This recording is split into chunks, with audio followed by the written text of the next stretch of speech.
I pledge allegiance to the flag of the United States of America and to the republic for which it stands, one nation, under God, indivisible, with liberty and justice for all. All right, this time we're going to recognize guests. We have Joey. You have nothing? Okay. Yeah. Beth O'Brien. Okay. Caroline Gregoire. I'm having a blank. Oh, yeah. Thank you. And John? Okay. We got Robert Weatherby on. Yep. Can you hear us, Robert? Yes, I got you. Okay, Robert, we'll start with you. I'm going to turn it over to Wally. I have nothing at this time. Well, I wasn't at the last meeting, Bob, but I was under the impression you had a question for the board about meeting minutes. Yes, And what can you explain what you were looking for? it was on the illegal open meeting. Okay, Everything I got from you was before you sent the letter, for a draft. correct. The only one was Michael for the corrections, and Mrs. Shepherd said it looked good to her, and that's it. Okay, I wasn't looking before, I'm looking what was said from July 15th to August 20th, during that time the letter was being passed around to everybody. and that's what we sent you. No, I have nothing from July 15th, August 20th. Everything is way before. I guess we'll have to, I guess I'm not sure. I'd have to go back and look at them. I thought we had sent you all the email correspondence we had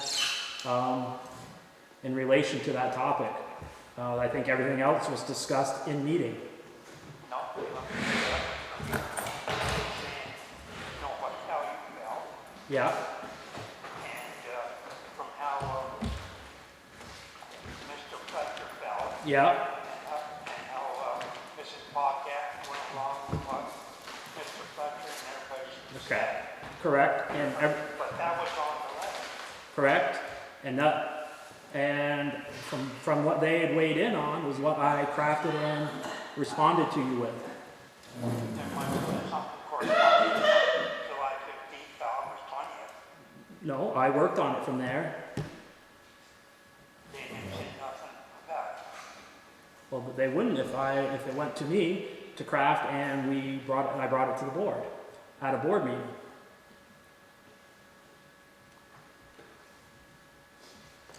You brought the letter to board meeting. We've already discussed this, Bob. You discussed, I don't know, go back to the meeting minutes. We discussed it at one of those board meetings. So, I mean, if you go back and look at the meeting minutes, and if you still have questions, please bring them to the next meeting. Okay then. Okay. Christy just joined. She's the library director. Okay. Okay, thank you. All right.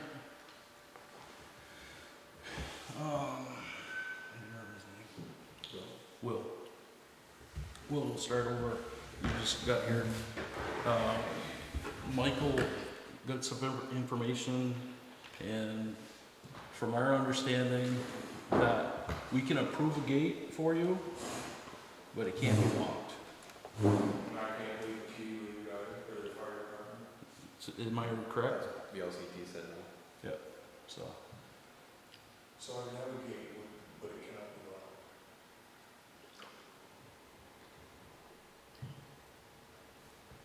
and I believe that the majority of the board agrees upon not turning over the right of way. That we should bring up,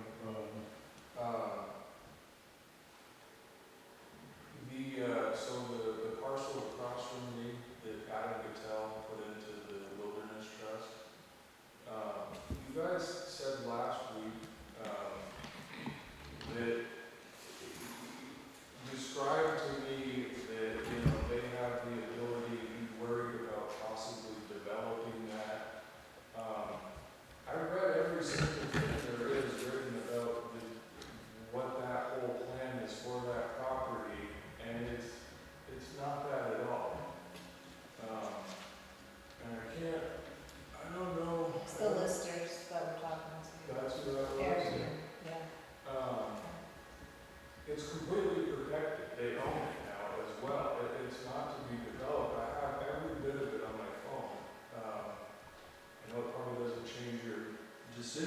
whatever, but it's, that land is to never be developed. It's been, they've acquired it as of, a few months ago or whatever. And it's to stay that way. Their plan is to keep it that way forever. I read the entire thing, I read their mission statement, what they're doing with that parcel, how it connects to the other adjacent parcel, how it's involved with 7 or 8 other parcels in the state, what they're doing with those lands, and it's there to remain wooded forever. Okay.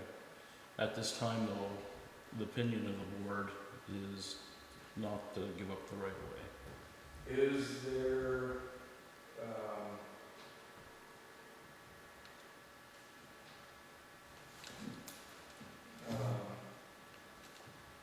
what were we saying though, that I would have to pursue in Montpelier?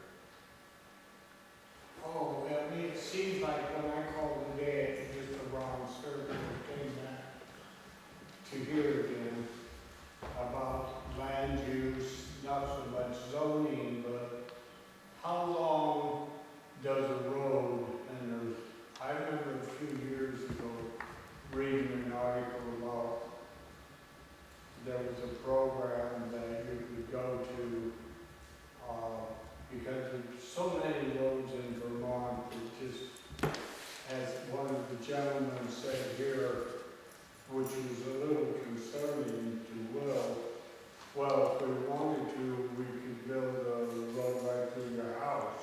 Well, that's one of the concerns.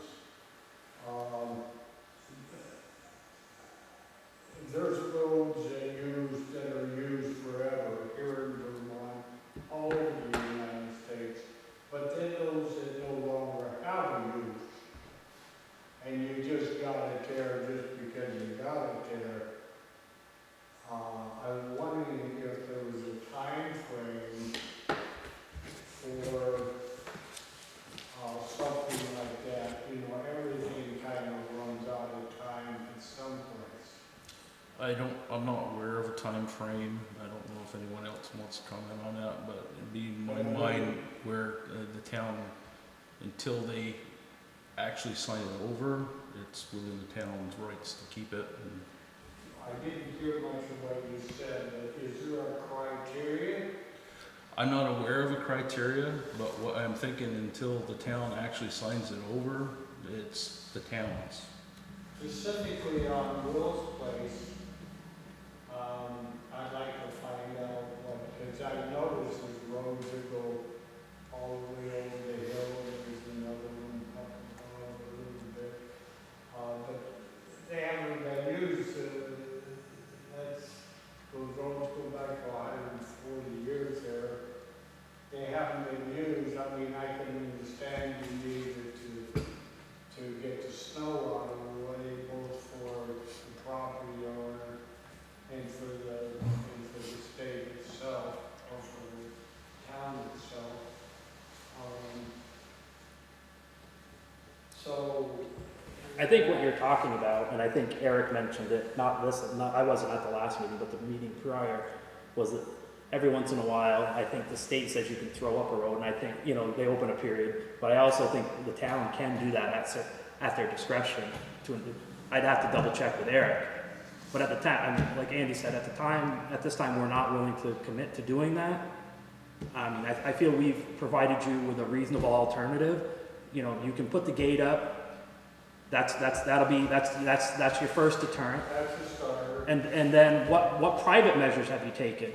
There are cameras, security cameras that homeowners can do. I'm just asking, like what? I have cameras and signage. Should they get ripped down and stolen?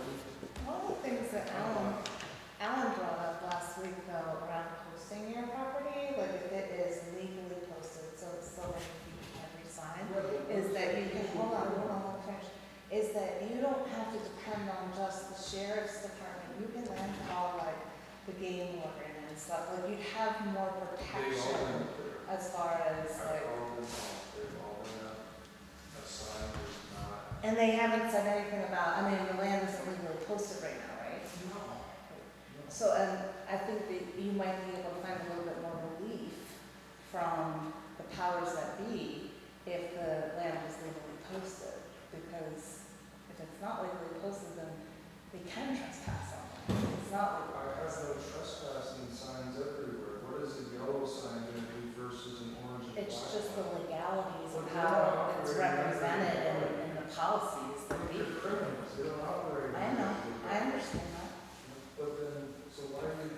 So, encouraging me to just change colors. right now, the town's point is, we're not ready to sign over the land. That's, and as far as, other measures, I encourage you to look at all your options. Legally, posting it is an option, so that's one of the things. The other thing that I'd like to lay out, it's not something, it would be nice if we could do it in unison on these roads.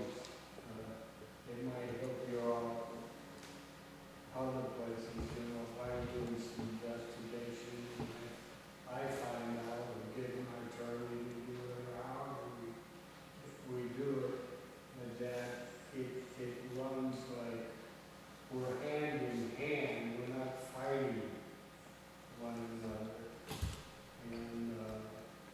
And, can you explain that a different way? I'm not understanding what you're saying.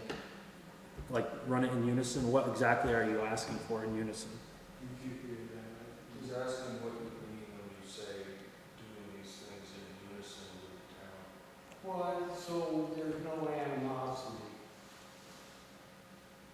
Okay. What we're trying to do is just, the statement was made, we could build the road right to your house. That makes you feel kind of nervous. I think that was just Yeah, I don't know. I think that was just I mean, I wasn't here at the last board meeting, didn't hear that, but I think that was just I don't You know, know if it was put that way. but I mean, that was just a grandiose, over-the-top example of what could be done. Not that it would be done. Yeah, but I gotta operate thinking that could happen.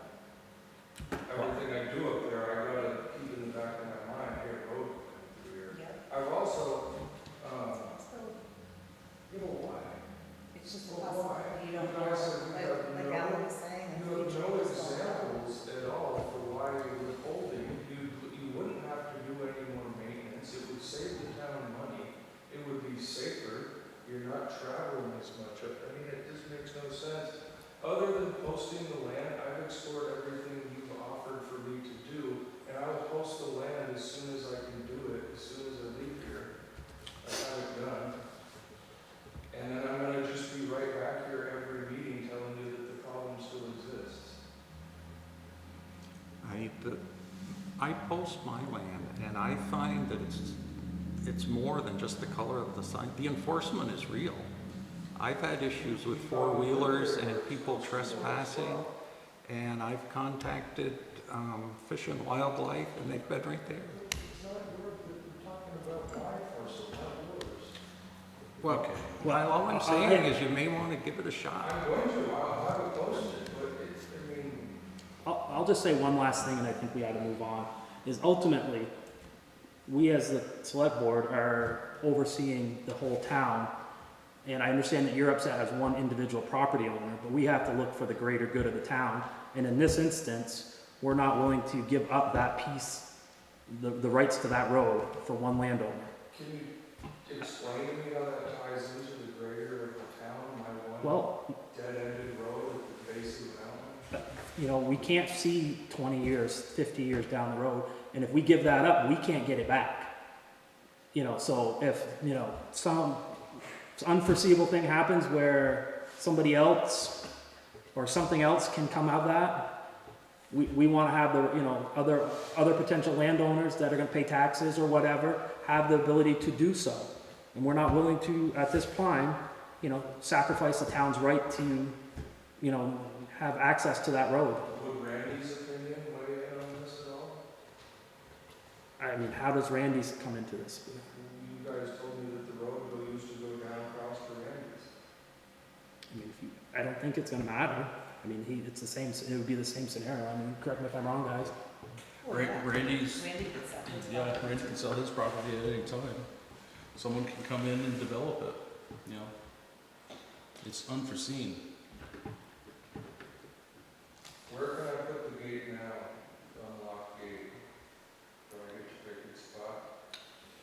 Probably better get with Jason. Yeah, I'll give you the self number of the road foreman. introduce the gate, I think it has to be in writing too. Yeah. What is it? It has to be in writing, if you It has proceed, to be what? it has to be in writing, if you pursue with the gate. Like you have to send a letter to the select board saying you wanna put a gate up here, and then they will approve it. Just putting that out there.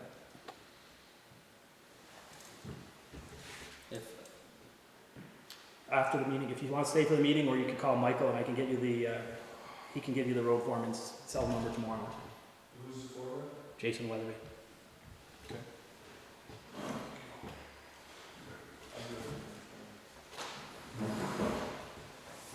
Beth, I'm working my way down the line. Do you have anything you wanna? No?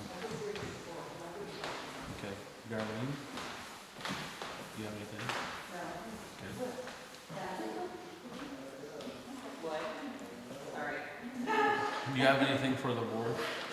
Well, I thought I was here to have a discussion of the boards and Lisa Hango. They're still in a briefing downstairs, Okay. so, We still have Christie over here.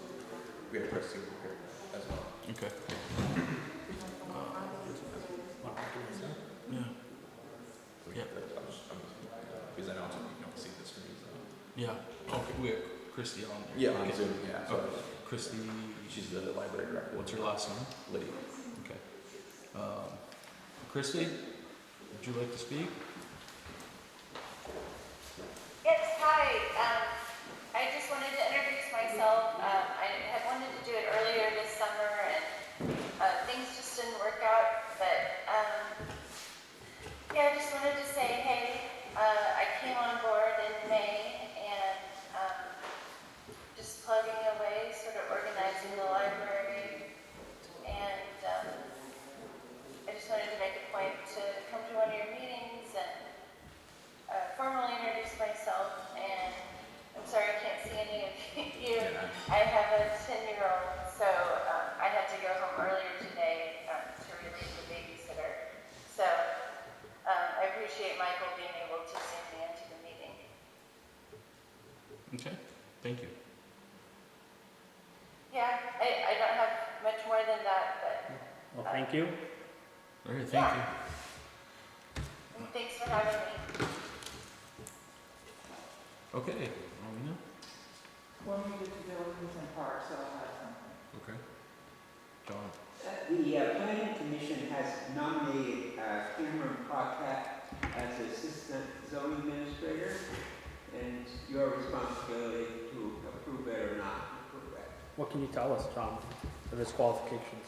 Well, he's moved to town in a recent year or two, I think, and I believe his wife is working as a librarian at the high school, going to take Annette Goins' place. So they're committed to the community, and I believe he does technical writing at home. Mike has his resume if you want to know more.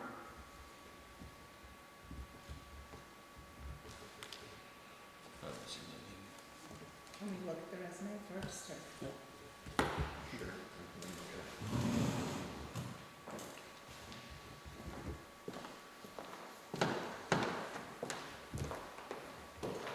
You want to jump ahead? Kim, it's not here to take notes. I was thinking that. All right, we'll wait for Michael. He's not here to take notes for the meeting.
was it discussed during the interviews that has a potential to be confrontational position, and were the candidates, did they express their, willingness to be put in in situations where there may be conflict or disagreement, and they're comfortable being in that position? He said he had, worked for newspapers reporting, so he Okay. had that. Sports. Hmm? Sports, he was a sports reporter. And he said he could be flexible, and I also asked would he be interested in taking over when I get done. He's very well educated and no experience in zoning, but seems very willing to learn. Well, I like the social media aspect of it, the having that experience would be very key.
Any discussion, Alan? Any thoughts? No, I mean, he has no experience, municipal experience, but. It's gonna be a No. Yeah. Yeah, that's what I mean. I think that would be a high expectation to require in an applicant.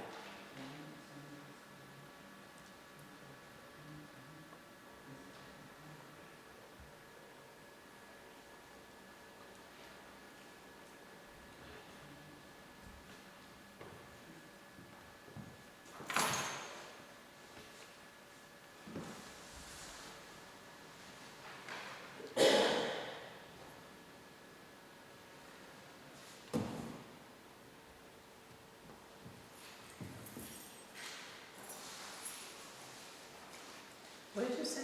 Sorry, I was what did you end up saying was very important for the job, Social media. the social media aspect?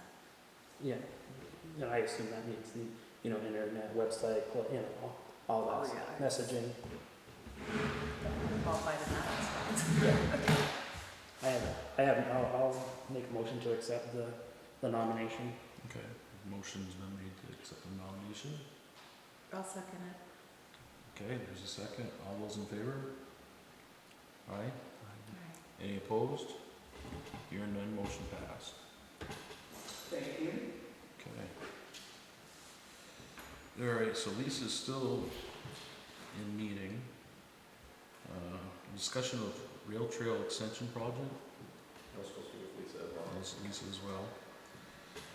Okay. Parking ordinance review. I've read through it. Yeah, I after I sent it, the parking ordinance has been modified, made several edits, modernized it, took some pieces out that were problematic for us in the past. But I think maybe it's best if we just have a working meeting to pound our way through it rather than, try to incorporate it into a full-length meeting. There's only one comment I wanted to make. Is there a reason why we have to call out every stop sign in town? I think so. They're on record as to where they are. Okay. I don't know. I was just working off what was there. But yeah, I don't know if you guys are opposed to having it I think we could bang it out in a couple hours if we just sat down as a group and had a special meeting for it. Okay. I'm not opposed to it. Okay. Do we want to set a date? So Could I ask a question? Yes. Did you put in your parking,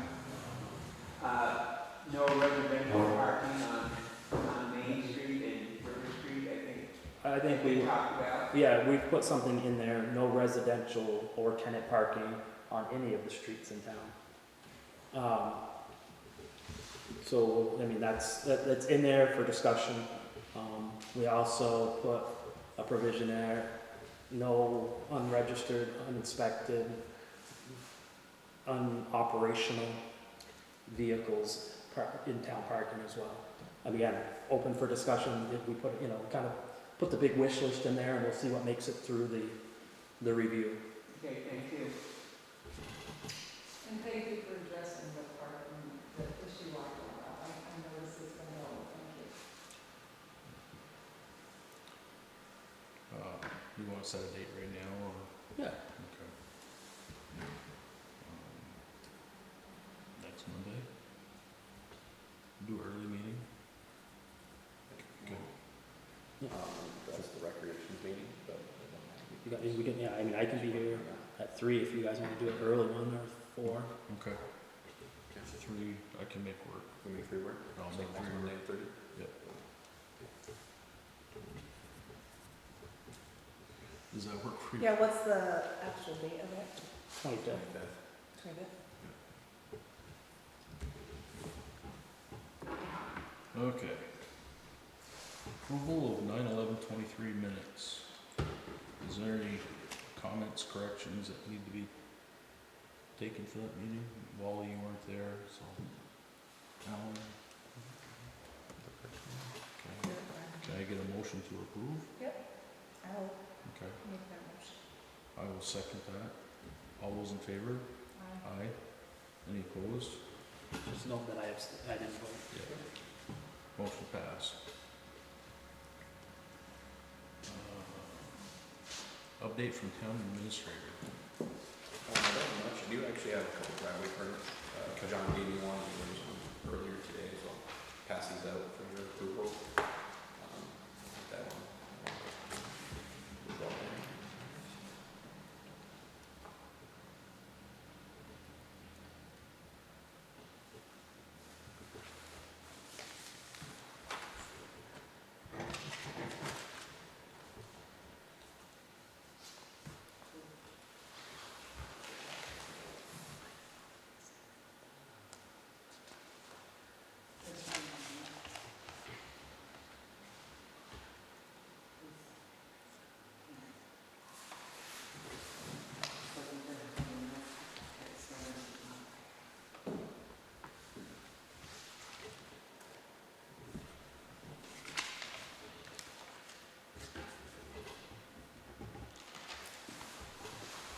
I believe the one for Mr. St. Pierre, the driveway has been there for years, but nobody has used it for years.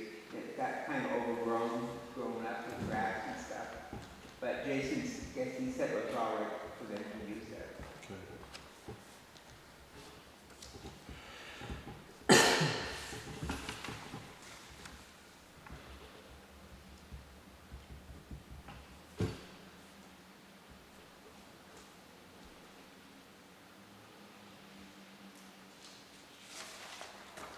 The address on this is 1546 Richford Road? No, that's their address, Oh, okay. St. Pierre's address. It's up on Eastern Avenue, just above the tracks. Oh, okay.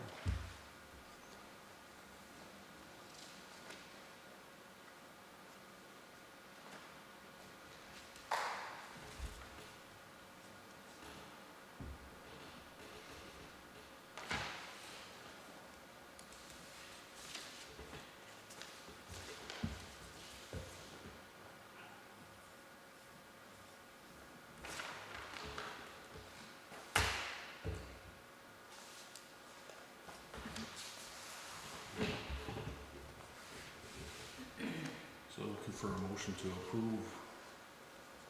I'll make a motion to approve both driveway permits. Okay.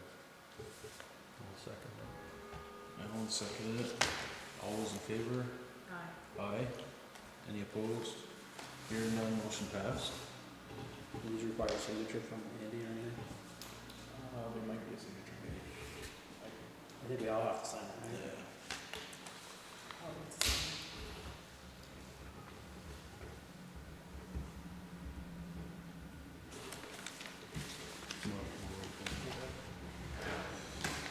I guess when you guys sign that, I have a couple more things. I printed out from VLCT this model social service appropriations policy. This is just a template. She wanted everyone to review it, maybe next meeting. Come up with a policy for appropriations. Okay. That was passed out, so everyone can read that when you want. Maybe come up with something next meeting. And correct me if I'm wrong, this is so when we have all those organizations request money around town meeting time, that they have to follow a structure, like apply or by a certain date, correct? But we want to have a policy in that, you know, so it's not just us shooting from the hip. I think so. Yes. I Okay. haven't read through that, but I think that, yeah. okay. And then my last thing was I'm going to have the flyer made up for the trash day on October 14th, so I'll be posting it this week. Okay. And are you, gonna put them in the trash cans as well? Yep. Yep. Okay. That's all. Okay. Town highway report. Things are wrapping up, you know, summer work. They did some more sidewalk up here. They finished the gravel. They've done some more ditching around town. They went and spent a day, weed whacking around all signs. I saw them doing that. They've replaced a few that were stolen. I think one's already been stolen again. You know, just general things that we do. Yeah. Whitman Hill Road. Yep. Whitman Hill Road again. So it was replaced, or? I think I don't know. I know it was fixed, and then I think it got stolen again. It's missing right now. Yeah. Or it's missing, yeah. Yeah. I don't know, do you have any update on that grant for the I don't. South Richford Road / McCallis Road? Update on that. So that project is still ongoing. Jason did cut a tree to one of the trees to open it up so the view is a little better. But he also has expressed that he might have cut the corner a little too much, or brought it too up when he cut the corner when he fixed it, put a rock in place, moved the stop sign up the road. He cut it a little too tight, so he's gonna, when they come to do the tree removal, they're gonna open that back up a few feet to make it a little easier for truck traffic to get up and down the road. It's kind of seems like we're hit or miss. Half the people I talk to really like the change. Other people think it made it worse. So I'm not really sure where everything truly lies.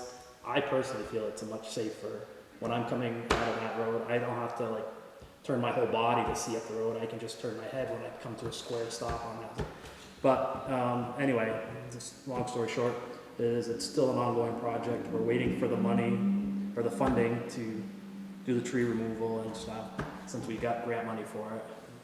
And then we're going to be opened up, so hopefully it'll meet everybody's needs and be a better and safer entry onto the South Richford Road. I think last meeting, cemeteries asked the town crew to remove a building. So they're okay with doing that. I guess I just got to hook them up with Jason and the crew to. I have Yeah, Neil Smith's phone number, Okay. so now if they're okay with that, I can. Real's phone number. Yeah. And then they can coordinate that. Okay, so I'll get that number. Okay. That's all I have. Buildings report, Sherry's tied up in another meeting right now. So water and sewer, we had a couple leaks that were fixed down on, just 105, what is it, St. Albans Road, and corner of Elm and North Avenue that were fixed. And the stuff right in front of Blue Seal, coming off the golf course road. Yeah. Was that just general maintenance, or was that something that burst as well? That valve that was leaking was part of the exercising part that was been replaced. Alan, can you think of anything? anything, no. How did the meeting go last week? I wasn't able to attend. Good, good. We made good progress. It's taking a little bit longer than I thought it would on the wastewater part, but basically it's because we started from, to say what we started with was minimal is an understatement. We basically are starting from scratch on this, and like I say, we made some good progress. We got a little ways to go, but we did defer a couple things until our whole group could get together. There were a couple things we had options on. I think we need our whole group to decide which would be the best way to go. Okay. But it's progressing. Like I say, it's taking a little longer because we're basically creating it from scratch. Okay. All right. Parks, playgrounds, and cemeteries? No, I did contact, I left a message for Nick to close up the building and drain the waters. Okay. We should be doing that. Rowena, you had something? Yes, Saturday I was looking in the Main Street Park, cleaning up around the light post, getting us. And I did notice that we don't have doggy bags up there again, so we're having a problem with the dog waste. Also, there's no trash can bags in the trash cans. And so, Okay. and I was talking to your maintenance person who was up there, and they said that they spend 10 to 15 minutes every time that they go to mow, just having to pick up trash and stuff. So I think if we started having that more pickup, and the doggy bags there, and the trash bags in there, it looks like we're actually addressing that, and maybe the trash there won't be as much thrown on the ground. It's a possibility. I can have a conversation with him. I did have a conversation with John Weatherby too about cemeteries and making sure that, he thought that was still being done, but he did say that Linda Collins used to call him like monthly to remind him to do that pickup, so he said he would put it on the agenda to make sure that cemetery trashes are all being done. Okay. All right. Any other business at this time? I have a couple items. We got an email from Kylie last week about adding, I don't know if it was the entire street or just that one property on Short Street to the trash district, I guess is the right word. Part of special services. Special Services District. I guess the way Kylie made it sound, water and sewer are already connected to that street. Yes. So she didn't think it would be a big deal to add them on. She wanted board concurrence to add that to the Special Services. Is there more to it than that, Alan, that we need to do? Which property was it? I think whatever one Roger Valley bought. It's ours. Okay. Is that the last house on the road? Yes. So it's the last house on Short Street. So it's on town water? It's on town water, but. No, it's Sewer. Yeah, okay. And is anything, is that the way the whole street is? On water but on sewer? I would guess that. I believe so. There's only two houses on the street. There's a small hydrant at the end, Yeah. so. So is there more that we'd have to do than just approve it? No, from what I understand, there's less significance to the Special Services District for trash than there would be for water and sewer, but they're on water and sewer anyway, so Okay.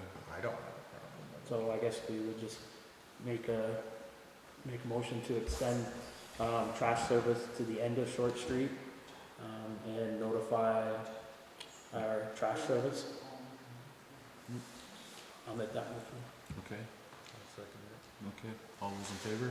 Aye. Any opposed? Hearing none, motion passed. So the end of Short Street? Yep. Yeah. Was that on that second? Yes. You said you had two things? Kylie also mentioned the ambulance debt review. debt recapture? Is that something you were gonna bring up? Yes, right now we're looking into, the bills that aren't paid by ambulance. They go for a while and eventually are written off.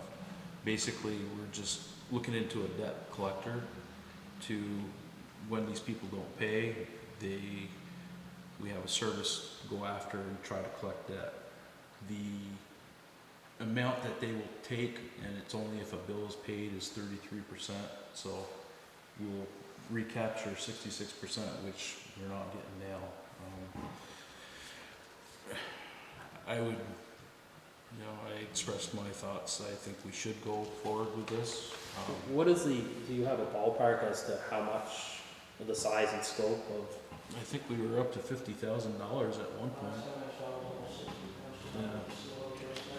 So that's a good chunk of change. Yeah, but I yes and no. I mean, you hire a debt collection service, but they're only gonna collect a small percentage.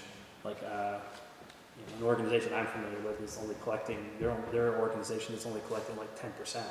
So up that, you might get $6,000 of that 60,000, and then minus 33% of that. So yeah. So I mean, some is better than none, I guess. I mean, and maybe their success rate might be a little better. And we don't pay unless, the only time they get paid is if they collect. So there's no harm in this. Right. For sure. What about, do you have an organization that you're considering, or are you going to put it out to bid? You have to put it out to bid, I guess. I don't think Kylie's been looking for the service for some time now. Is that what you want? Yes. Give that Jen now. You can give it to me now, what she's. I was just told about it today, so.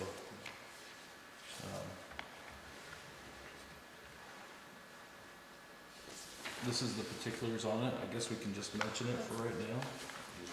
And review it. And What happens what's happened to that debt in the past? It's just. gets written off. Okay. And we're a non-profit, so Right. technically the taxpayers go good for it. So I think it's our duty to try to get what we can. We don't get back from Bill and say, we usually this number 100,000. If we could get 20,000 more of this back, that would drop that 100,000 to 80,000 taxpayers have to pay for the ambulance, so it actually would help taxpayers in the long run. Well, people that don't pay too might be more inclined to pay if they know that it's gonna go to collections and then it's gonna be reported to an agency. Correct. And this is one thing I did not realize until today, but I guess back in April, it was passed where if you have a medical bill over $500, it can, if it goes to collections, it can go against your credit report. And yeah, that was the first I had heard that. So Is this a Vermont company? that I don't know. I guess my only concern would be their compliance with Vermont's Laws. regulatory. And is this what the PDFs offer? I don't know.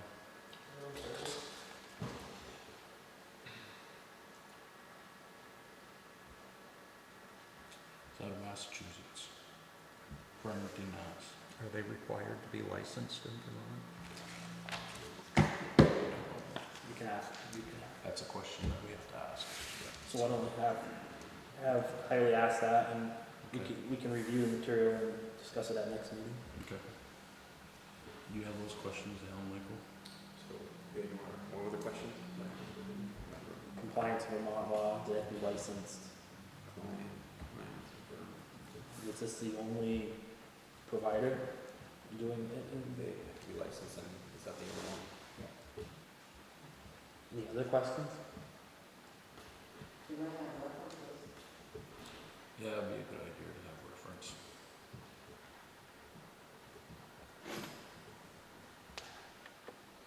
Is that what they specialize in, medical? Or is it just a debt collection agency? Is that a question for you? I'm just, I don't know if it's like just a debt collection agency, or is it something like that? Unclear at this time. Like I said, I was just told about it today. If we hire an agency like this, we would have to go out for, we'd have to at least reach out to multiple, you know?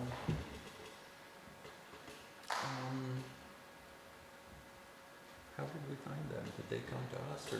I think I- Kylie's been looking for an agency.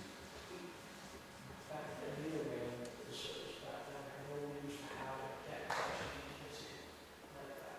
I don't know who we used back then, somebody that needed way back then. And I then think- what she had done was go the outside building service. I think it might be good to get, you know. Because maybe we can negotiate that 33% down Yeah. if there's some competition. Okay. All right, that's it for other business. Yeah, see if they can come up and meet with us. Last item, executive, we have one item in executive session, right?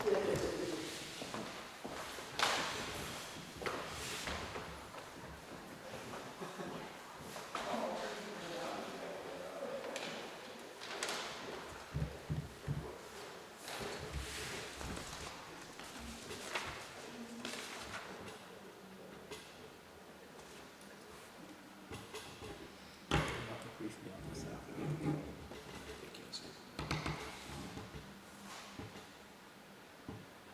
Executive session from last meeting, what about that? I'm trying to remember now.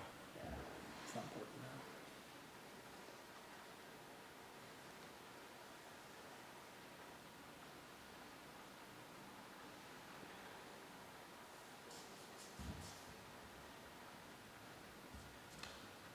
Surprised they haven't come up by now. A lot of information. Maybe we should, I don't know. Yeah. Seems weird that they're doing it with you, right, at meeting time. I think it was just supposed to be before. And,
Sherry, since we got a few minutes, we can go into buildings. John did the furnace down at the post office. Haven't seen the bill on it, so I don't know if it's been ran and tested yet. So, besides that, I don't have much. Still haven't got hold of a carpenter for this building. I'm trying to think what else was there. I did speak to the library. I told them about my thought of the post office upstairs. And the two people that I know about it are like so excited. So, conversation for a later date when we figure out more about it. Just wanted to give you guys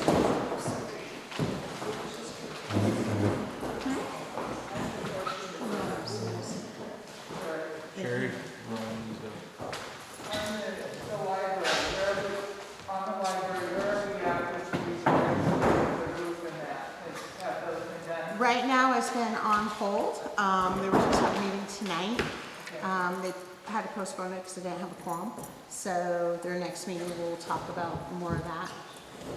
I'll be going to their next meeting because there's some other things in the works possibly. Okay, and at that time, the railing's gonna get fixed, that's over there?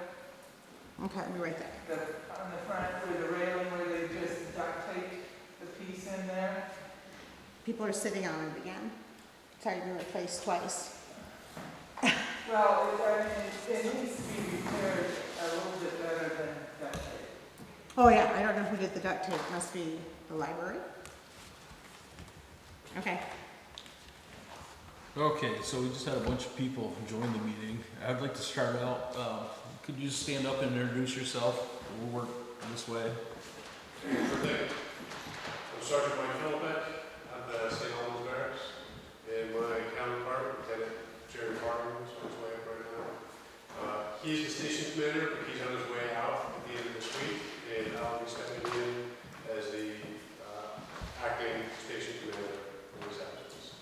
So, anybody needs stuff in the town, I'll be the one that gets out to represent the St. Albans Barracks. And this is, we'll down the line here.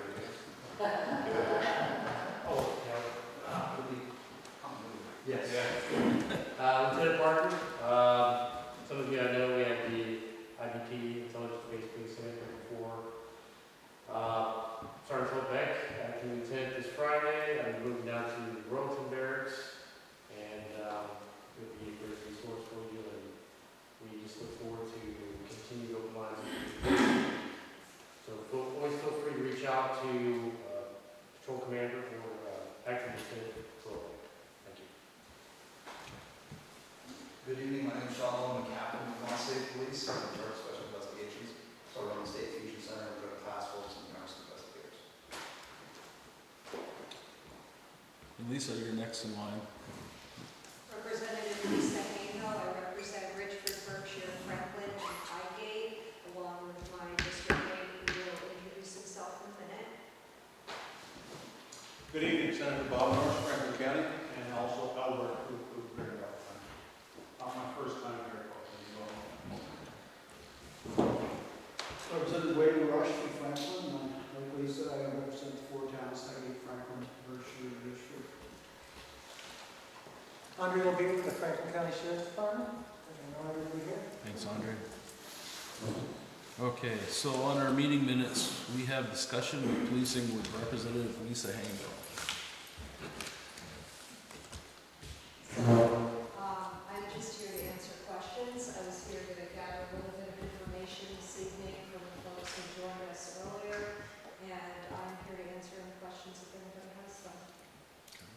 Does anyone on the floor have any questions for Lisa? I don't know if it's necessarily a question or a concern. So I'm Captain Joint and CEO for Notch, which is the community health center that's down the road here. We have property at 44 Main, which is the big four-story building on that side of the road, and we also have the 53 Main Street building where we house some state agencies like WIC and Burma and those types of things, as well as our maintenance crew is now moved over to that facility.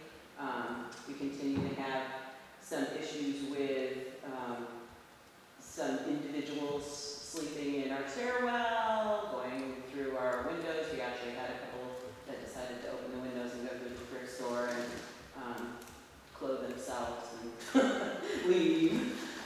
Luckily, they didn't do any damage. They just took some items and were on their way. Definitely camping out outside. We had problems with just inappropriate exposure because of that. There's a lot of family agencies that come and use that, which is concerning because they may not feel safe actually going in that area. It's very secluded back there. We worked with the town recently to move the bike shed, which is a building over there, just because it's one more place where they can kind of go and hide during certain hours. But I'm worried that some of the individuals are a little mentally unstable, and there potentially could be a situation of a safety issue with some of these people if we were to interact with them or try to interact with them, and staff may be in a compromising situation, I feel. I don't know what more we can do. We seem to push them down the road to the neighbor and then they come back eventually. So it's kind of, we're not resolving anything, we're putting a very small band-aid on it. So I'm looking to kind of partner with some people in town and law enforcement to try to figure out a solution rather than continuing to go down this road of where we are, I guess. So just. Well, thanks for the concern. It's certainly not limited to Richford. There are many other towns that are having similar issues.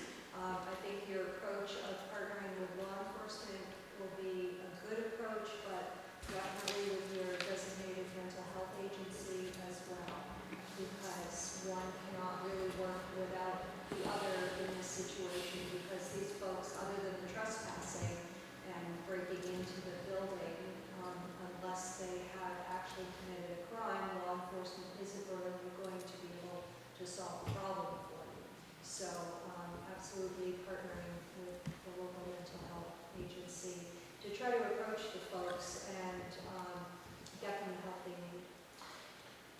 Should we be going through law enforcement and then talking with, or going directly to, like, what's the best? Well, one of the things you can do, if it's trespassing, you can give us a call, and then explain the entire situation. We have an independent worker with CSS. They can come out, make an assessment, and then maybe get more involved, get their agency involved, and helping them give you some help to whatever somebody's doing trespassing. Should we post, I know in the grocery store we have no trespassing just for theft issues, but I don't believe we have formal no trespass, do we? Well, you can just say, hey, can you please leave? Okay, so it doesn't have to actually be the Right. formal, okay. And then you can say, hey, look, you're trespassing, please leave. And at that time, if they refuse, you can just give us a call and let us know. And then we can formally give them no trespass order, but it doesn't necessarily take that, so. And I know two of the main culprits have recently left town. I did assist them in getting They'll be back. I did assist them in getting some housing Yeah. in St. Albans. Well, that's one of the things we do up here. We work with the homeless. I put them in touch with mental health. Put them in And I touch think with the we've state. gone and gotten them services in the past, and they seem to just migrate back. And it's not, again, I don't feel it's a issue of them not having the resources available, it's them lapsing back into that lifestyle. And I know it's affected the staff because you have some elderly women work there. They're feeling very unsafe. And stuff. Do you have a surveillance system? I think we may have a surveillance system that's not monitored. It's a very inadequate system. Just because, I mean, you get a system, and what are you going to do? Are you going to sit there and watch it? Are you going to, if an event occurs, but again, we know what's happening. Do you think you know everybody? We think we know pretty much. The town's cameras cover that parking lot. However, the individuals that Kathy is referring to are actually hanging out behind the neighbor's building, which is, The neighbor Yeah, and the town has gone as far as they can. We worked with the owner of that building to remove, there was grown-up trees and brush. We asked them for permission for the town folks, town employees to cut the trees and stuff. But unfortunately, I think moving the bike shed actually gave them more cover than less, because it blocked. Yeah, so, because before, people leaving the gas station could drive around the building and they were at least viewed. Now nobody can drive around there, so it's even more private and more inviting, I think, as a, I mean, I've gone back there at 2 o'clock in the afternoon, seeing folks just hanging out, drinking tall boys, and, you know, falling asleep on the cement Jersey barriers or whatever are back there. I mean, the owners of the building did put no trespassing. so what constitutes loitering? And what's, you know, at what point does it become loitering? I think it's a local ordinance, we would not be able to enforce. Well, and would that be, then that does, since we hire the county sheriff, that would fall to them? Cause, There's trespassing, it says, I think it says no yeah. trespassing. The order of the trespassing or some kind of disorderly conduct that could pop up, but. So basically, It really depends, I'm sorry to interrupt, but it really depends on the location. Whether it's that private residence or it's a commercial building, commercial property, and the owner tells that person or that group of people, you need to leave, please leave, and then they're not, that would fall under that trespassing statute. We do address it. yeah, yeah, And I just, we do move people along. We're not here overnight. right. And so when we found out they were sleeping back there, I did contact the Notch a couple of weeks ago, asked them to change the locks and do this and do that. But we do move them along. And I do think that when we do approach them and ask them to move, they're very polite about it. I hate to say it, but they're really, I mean, they're agreeable. They know the routine, they'll go and relocate, and then they'll be back the next night. So it's not that they're not leaving and doing, you know, you say, you tell them to leave, well, we do, and they do, and then they come back. And it's not only at night, It's it's during the daytime. during And the it's day, not it's just actually. behind the building. Yeah. They Yeah. even sit on But the like, building. what my bigger concern is we do have a lot of kids that are walking by there going to school. We have got, and again, it's that mental state of mind of who knows what you're going to get that person at that particular day. I could talk to them and they could be agreeable and move down the road, and then someone could talk to them and they could pull a knife on them. That's my concern, and I don't know how to fix that. There's a lot of traffic that goes in and out of that building, and a lot of people that are of, I would say, compromising states that are just around there. But I don't know. If I might make one suggestion, if memory serves me correct, you may want to check with your attorney or counsel or whatever else. If you're talking about loitering, there may be some constitutional issues to determine loitering. Trespassing is trespassing, but before you start looking at ordinances in reference to loitering, you may want to check with your town attorney. Okay, thanks, I Bob. think there's an open beverage container. There is. Ordinance in this community. That's not important, but you don't have police coverage enough to enforce everything. Right. And that's the problem, because there's a major issue and you call and nobody comes, not even for 911. And it's concerning. Andre. Yeah. Well, Andre comes, but, and Andre, Is- and community policing works, but he's one person. And Richford is very fortunate to have him. Yes. I mean, I think it's great. I mean, we're not Berkshire, we're not Montgomery, and we're not Enosburg, that are probably in worse position than we are, because we have our. Can I say something on the 911 call? Mike and I discussed that. Unfortunately, right now, we're having to, if it's not an urgent call, we may have to take it over the phone or take it later, or staffing is extremely short. So if it's, for example, if it's a non-injury crash, we may ask folks to exchange information and then file with the state of Vermont. Just right now, because we're in a staffing crisis right now, if you want to call it a second crisis.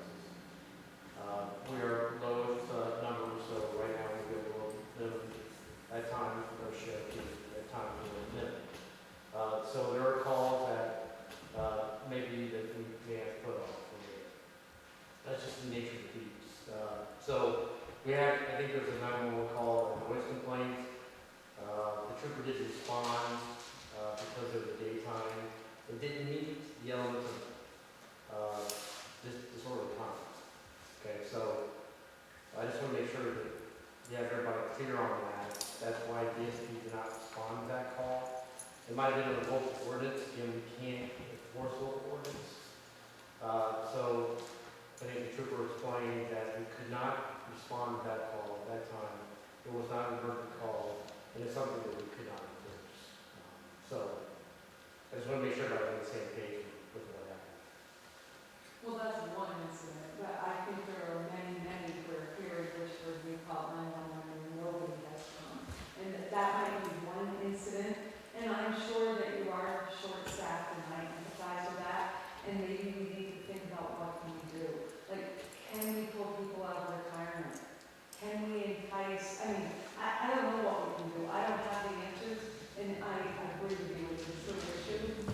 And what can we do? The other thing I can say, if there's a 911 call that a trooper didn't respond to, call the barracks and we'll look into it. Okay, I'll be able to together. So what are you doing on your end to explain to the citizen calling, like, what you will and will not? Because, I mean, if I'm a, private citizen and I'm calling the state police and they don't respond, or it's not explained to me why they're not responding, I'm probably, if I call it, okay, first time, one off. If I call a second time, all right, it's pointless to call. So what are you doing to make them understand what you will and will not respond to? Because we field these calls and we're not law enforcement, so we don't know exactly why you're not responding to them. So what are you doing as an agency to make them, our private citizens, doing what they feel is in their best interest with a system we have in place in the state, to make them understand what you will and will not respond to? So every call is different. If it's an emergency, we're coming, no matter what. But are you telling them why you're not coming? Yes. The trooper, will give that explanation. And if you don't feel like you have a good explanation from the trooper at that time, then call the barracks and run it to the chain of command. But the troopers our patrol commanders and the troopers are well aware of issues that we need to get to right away. And we can scenario it up all day. Let me ask a clarifying question then. When somebody calls 911, is it an actual trooper that answers, or does it get funneled? Because, do they actually hear from the trooper, or is it, I'm the 911 operator, intake person. I say, no, I'm making the determination as to what gets responded to or not. It's a dispatcher.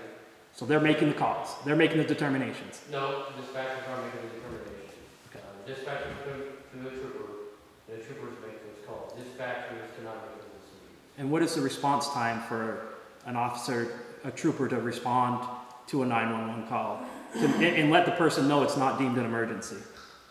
Well, it could be, the troopers could be in Grand Isle. We cover Grand Isle, we could have the trooper in Georgia and two troopers in Auburn. I understand that. If you're not responding, you're responding by phone call, is what you're saying. So how long before they do you have a timeline in place when, if I call at 8 o'clock, I'm going to hear from you by 9:30 in the evening? Give me a scenario. Well, I'm just saying, if I call within what I feel is something that's 911 worthy, I go through your dispatcher, they refer it to a trooper. Am I going to hear back within an hour, 2 hours, 3 hours from that trooper, or am I going to hear back the next day? Well, I'll take it in a minute. So I can sense the frustration. Okay, it sounds like this is a common theme that we keep hearing. You're not going to get a straight answer on that because every situation is totally different, and we keep using the standard of a 911 call, and that being like some sort of threshold. But we're also seeing trends because our dispatch centers are short-staffed. We're now at a barracks level. There's a phone tree that's in place because we didn't have enough people to answer the phones. So people may call the non-emergency line. They get hung up on the phone tree, push this number for this, frustrated, they call 911. So what does that do? That just floods the 911 lines. So now the dispatchers are taking even more 911 calls. So if we're using that as a threshold as to what is emergency or not emergency, there are a lot of 911 calls being placed that are not emergencies. So then they will make a determination and prioritize what are we going to dispatch troopers to that is the most serious, potential, life-threatening, dangerous calls. That's what people are going to be sent to first. There's only 3 troopers on the ship, and they may be, because we are short-staffed, and they're going from call to call to call, I can't give you the timeline and say, they'll give you a call back in an hour, okay? Because they may face 3 back-to-back calls where they're bouncing around like a ping pong ball. Okay, well, So, I can't give you a straight okay, answer. that's fine. Everything is different. But your answer just differed from this other gentleman, and this that when I asked if the dispatcher is the one determining priority. There's a level of priority that is being screened if someone. Okay, well that's significantly different than what was just expressed. It's When the I sure, it's the same thing, I said the same thing. Dispatchers cannot make that determination. But he just said they do. They prioritize it, so that's actually making a determination. Sir, we're talking semantics. I don't think that doesn't fall into the realm of semantics to me. I mean, the person's, there's a shooting over here, or there's an auto accident over here. I'm sending the guy to the shooting. You know, I mean, your dispatcher is making a determination. That's a lie, correct. But it's still a determination. So where are you drawing the lines? Sir, I think the misunderstanding is that when you said determination, I thought you meant determination of whether or not it should go or not. So the dispatcher does not decide whether or not people go, they just put it in the order. Does that make no sense? Okay, yeah, I mean, if that's the way you're determining it, but that's not how it came across. Correct me if I'm wrong, guys. I was hoping that to clear it up. So the dispatcher does have to make that quick decision to say, I have a shooting, or I have a theft of silver, even though they call 911, right? And then they're triaging that to the trooper. Now, the trooper can decide, I'm not going to the theft of silver. That's the trooper's, but the dispatcher's not allowed to say, the trooper's not going to that. That's not their role. But they do decide the order of importance. The trooper could override it. The trooper could look at it and say, you know what, I'm close to that, and I know that person needs help. Even though it doesn't look bad on the screen, they can make that decision to take a right to silver. Does that help at all? It does clarify it some. Thank you. I have a couple things real quick. So, in the ambulance world, we are not getting law enforcement assistance for suicide with a weapon. We have been sent in to residences with person with gun in mouth. Law enforcement over the phone is saying, go ahead and go in and be safe.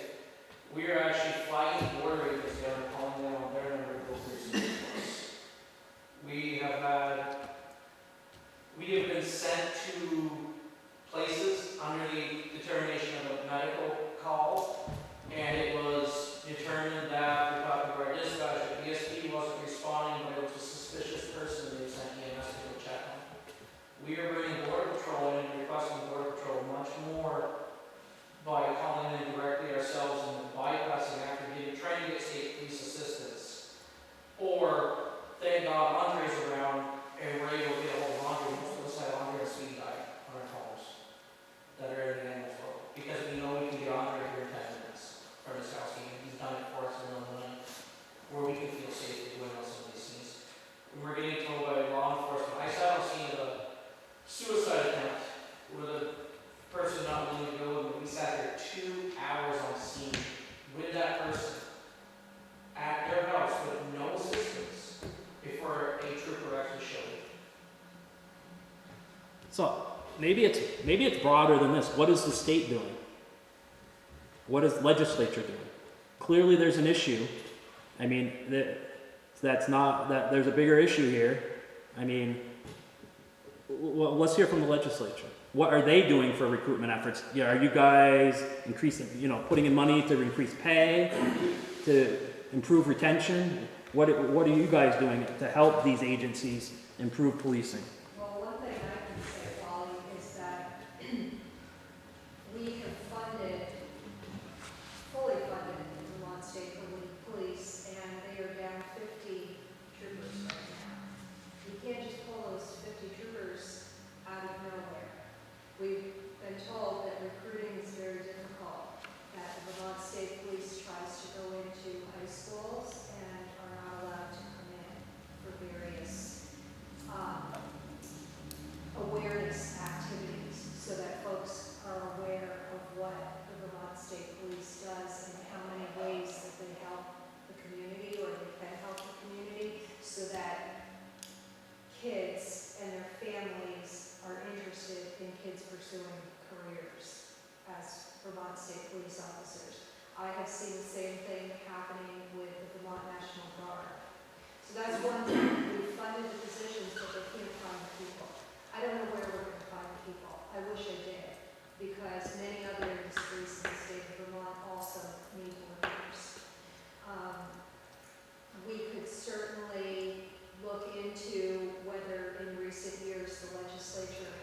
suggestions the general public has, I'm willing to take and I'll write a bill. I mean, I'm curious about community resources and, let's face it, in the past, our communities used to police themselves. And I feel like that power has been stripped away from a lot of community partners and community just in general. And I think we need to give some incentives and some, resources back to the community and having the community be in a partnership. I mean, I see these signs out here, that say if you see something going on, if you see, an act of violence or theft, or, call this number. It's irrelevant now, because when we call the number right, it's gone. So it's like a community watch. Like, community watch was huge, in the 80s. We were all policing our communities. And so maybe finding some sort of incentives to bring the communities in to be able to police again. So, Kristen, Yes. is it like in terms of a constable?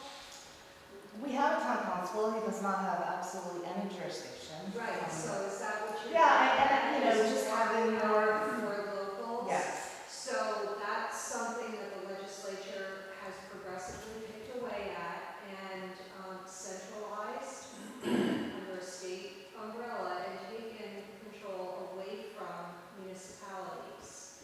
So that is a trend that is not being reversed. I've sat in on some of those recent discussions where everything has to funnel through the State Criminal Justice Council. It's worth exploring what can be done, yes. In terms of neighborhood watch, that's a kind of a different thing. We've been told, frankly, people are afraid, people don't want to speak up, people don't want to. Right, but giving them the resources and the education on how to do that. People are scared because they don't know how to do that. And they don't know how to we have to educate them, right? We have to find some resources to be able to educate these people on what they can and cannot do and how to do it effectively. I think that there needs to be more emphasis put on that as a resource because there are no resources over here anymore. But what I'm hearing is that nobody in your town wants to step up and do that. So there was money that was tagged along with helping incentivize that. No, I'm saying as far as paid positions, right? Like, we're all elected officials. Like, we need more money that we can access so that we can bring those community partners in, right? You're saying you're giving all this money to state police and it's sitting there because it's not being utilized, right? Because there's nobody to fill those positions. So what kind of person would help your town select board if it were a paid position? What kind of background would that individual have? I don't know. I think that's what needs to be talked about. I don't have any answers. When you can talk about that and maybe partner with some neighboring towns who are in the same position as you and come up with a type of position, we can look at writing legislation that would enable that type of position. I can't guarantee funding because frankly, after the ARPA money is done,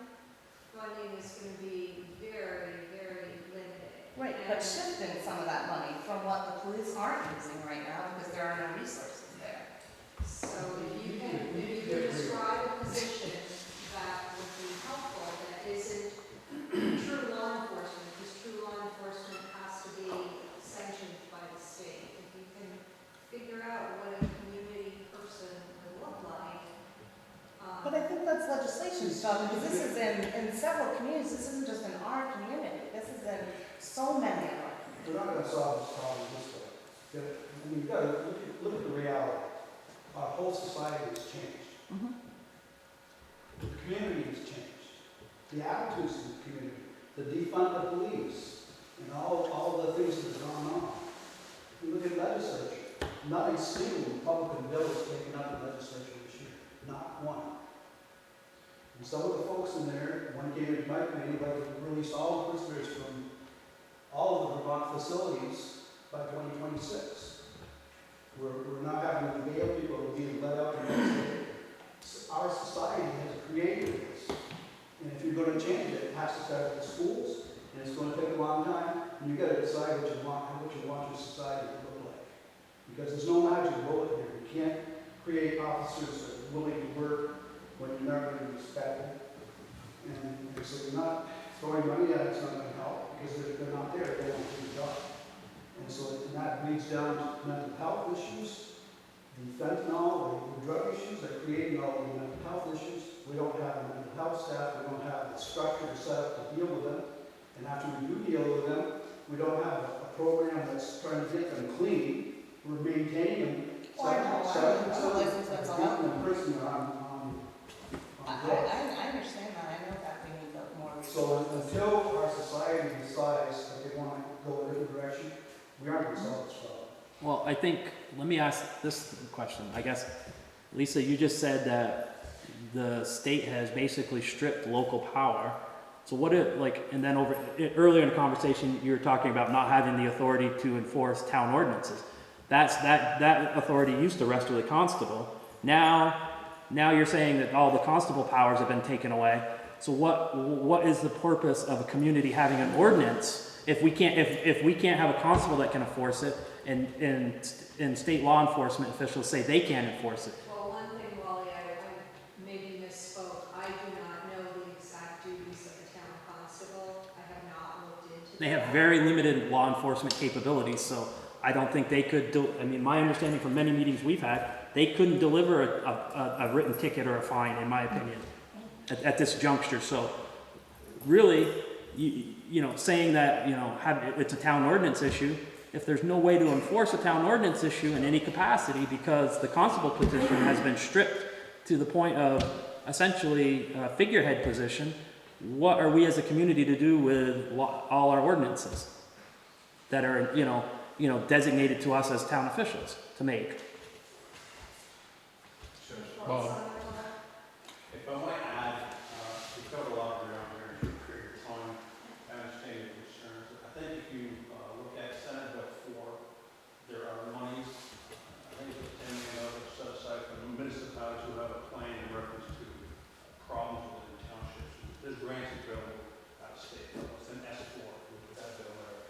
In reference to constables, constables are not even in the state of Vermont. What they've done with constables is saying, listen, they've gone out to protect the government entities, saying that, you know, these folks, if you're going to put them into office for liability's sake, they need to protect the town. So all we're saying is they need to take a test and pass. And they can go to the academy like anybody else for 2 weeks, and then go through a field training. There are certain duties. If you go to Vermont Criminal District Training Council's website, it's broken down in the constable position as to what they can and can't do. They haven't restricted all of their powers. The body, towns, have the ability to remove their powers of arrest. That's fine. Period. That's all you can do. You gotta go to a vote. You can remove their powers of arrest. They still can perform things like bringing people to court or serving civil process. Those things are still, but you need to make sure that the town is covered liability-wise. So you need to make sure that they meet that minimum level of training. That's the only state's involved in trying to protect the municipalities.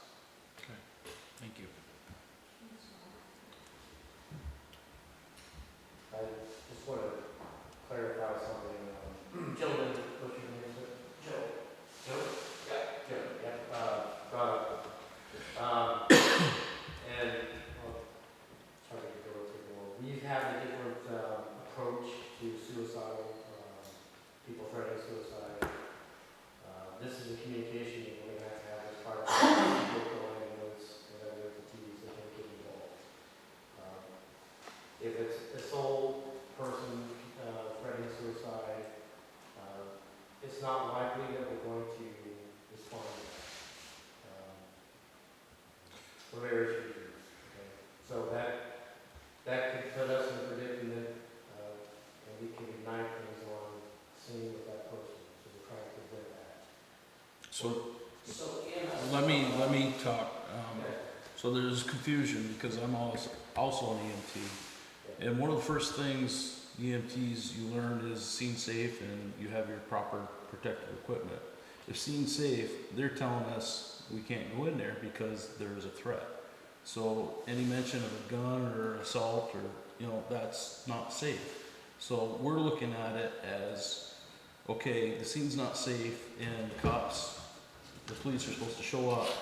So we're able to deal with these people that we have to deal with. And there's a disconnect between those two agencies right there. And it needs to be some sort of bridge, some sort of understanding, because when we go in to a house, we don't have a gun on our side, we don't have a taser, we're not allowed to do anything like that. So you have to look at our point of view is, you know, we want to help this person, but we can't help this person because our protocols are telling us we can't because it's not safe. And that's where our thoughts are going when we call for help. So. Yeah. So, that you've identified a problem, we have as well. Yeah. It is a problem. I'll tell you that it originates from the Vermont. This was just passed this year. The Vermont Criminal Justice Council issued a new policy for statewide, not just Vermont State Police or the Sheriff, but statewide, that is following trends from nationwide, which is adjusting a use of force policy. But this specific policy, which was just effective in April 2023, so very new, that states that if somebody is suicidal or having a mental health crisis, that they are by themselves in a house, we cannot go, because if we do go to that house and that person is by themselves and they're not putting anybody else in danger, it opens up a lot of liability that if we were to go there and a type of force was used, and it was then deemed as maybe we didn't need to go there to put ourselves in that situation, that opens up a lot of problems for us, potentially criminally. You see where I'm going with that? I know where you're going So with like it. there's a gap for, It's a big. there's a gap identified there for what we are allowed to do from a law enforcement standpoint, because if a law isn't being broken or public safety isn't the issue, but there's certainly an issue. Yeah. And we need to get mental health services in there. How do we do that safely? There is a gap there. Yeah. EMS is, once we go there, now we're technically in jeopardy, so at that point, So do they not? that's where the communication. It's a catch-22. So do you, so The career chiefs gotta get together and get this. Yeah, there needs to be some sort of bridge, there needs to be some discussions. So we bring you to border patrol, because they'll come actually put a scene for us. So we See, they're not under the same restrictions as Vermont. No, but Border Patrol, they're not there all the time. I mean, if they're around and they're willing, but they remind us that they're a federal agency, they're not really supposed to be doing that. But they have been an asset for us and we have used them where we can, but they're not there all the time. Chief, it was a solution to a problem that created more problems, and it needs to go back and have these conversations. I think the career chiefs and the best leads need to get with the Vermont Criminal Justice Council and say, we understand what you're trying to do, here's what you did to us on the other side. Yeah. You know, that's a conversation we're not going to be able to do here, but I think it's something that needs to be followed up.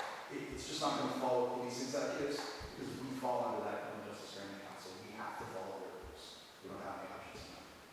And in the meantime, like in that case with the patrol commander, they were trying to call the person out on the telephone, but the person wanted to come out. But they were talking to that person on the telephone, talking to them. But in the future, this is communication between the patrol commander, the station commander, where everybody can be on the same page. If you have an incident, and you can discuss it, you know, what kind of perimeter we're looking at, what can we help you guys, and how can you get in CSS there, to lift about brokers to get a result. Is there anything that can be done at the Well, legislature? NCSS doesn't come out, so. Yes, they do. They have come out. With the state police, they do. What? We've had them a few times.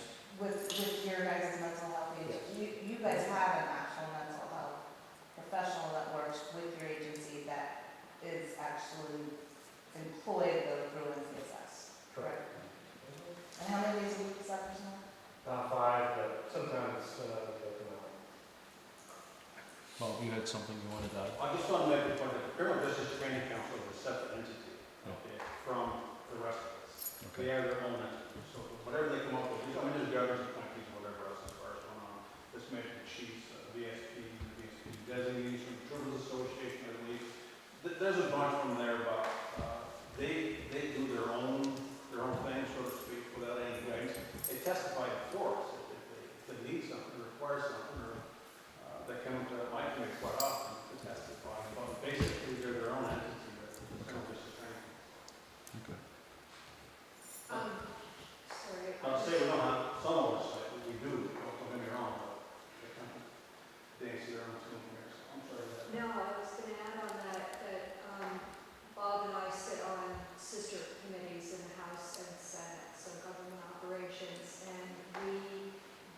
was requests from the Vermont Criminal Justice Training Council to make changes to their procedures, their policies and procedures.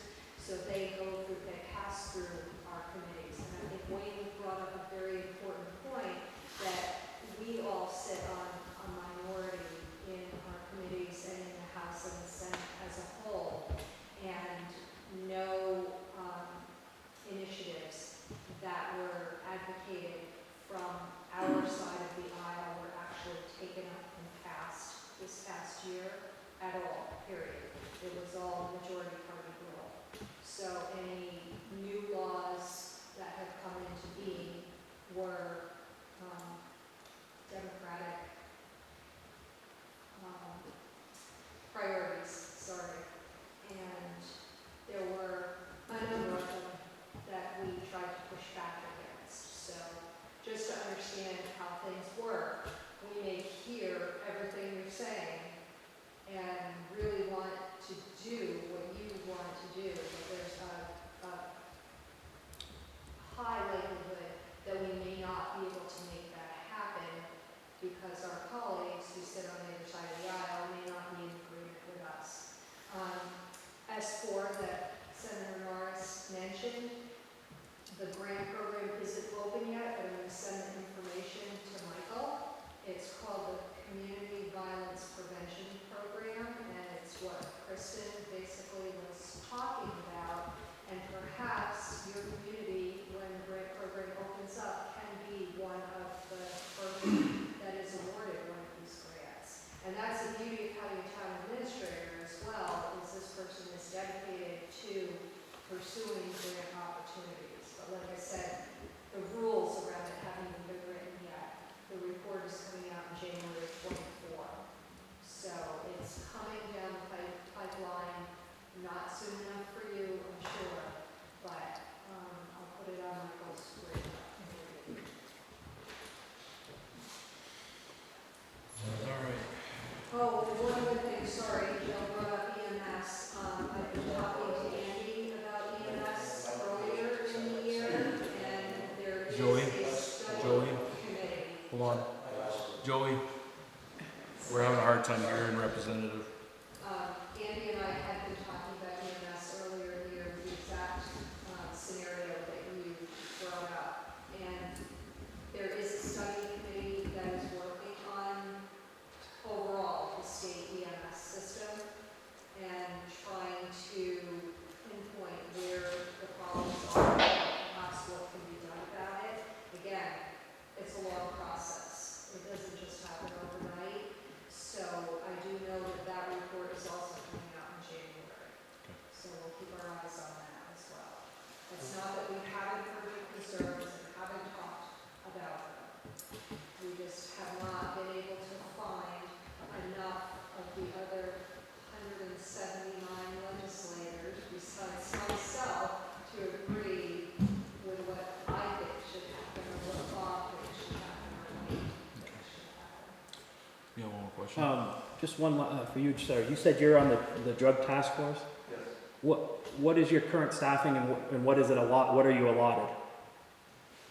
So the current staffing right now is a sergeant and two detectives. So we have one state police detective, and then we have Franklin County sheriffs. In the past, normally what it is there's 4 quadrants in the state, south, east, west, and north. So there's 4 state police sergeants, 4 state police detectives. It's a grant-funded program. At one point, we had 5 detectives to that grant right now. Most of the other investigative positions are municipal agents. So being able to drag people from St. Albans, from Chittenden County, from local police agencies on the drug task force, it gets back to, unfortunately, that staffing issue. Because if they don't have the people to give, are going to be slammed. Does that answer? It does. It does seem at the state level drastically inadequate given our drug situation in the entire state, that you potentially have, sounds like at most 15 staffed for the entire state. You know, then it funnels down to municipal or county sheriff's departments that aid in it. Seems grossly inadequate, but I mean, that's just my opinion, for an entire state, 600,000 people. No, I understand that. Okay, I think we beat this one Yeah. pretty good. So, we've got one more item, then we'll need to go into executive. Well, thank you, gentlemen. Yes, thank you all. Thank you.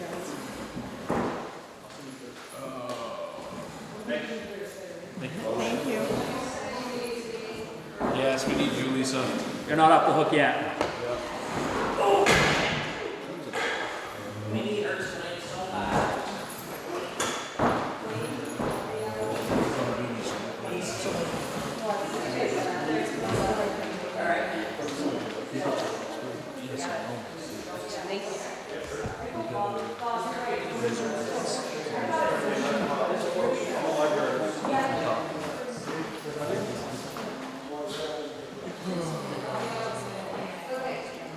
Okay, discussion of rail trail extension project. Okay. We're basically looking to opt out, right? And we wanna know what could we be eligible for? Well, it's just like looking for Lisa's support. Yeah. And then, so she knows, so she's aware. Okay. So we're looking to get out of the rail trail extension project.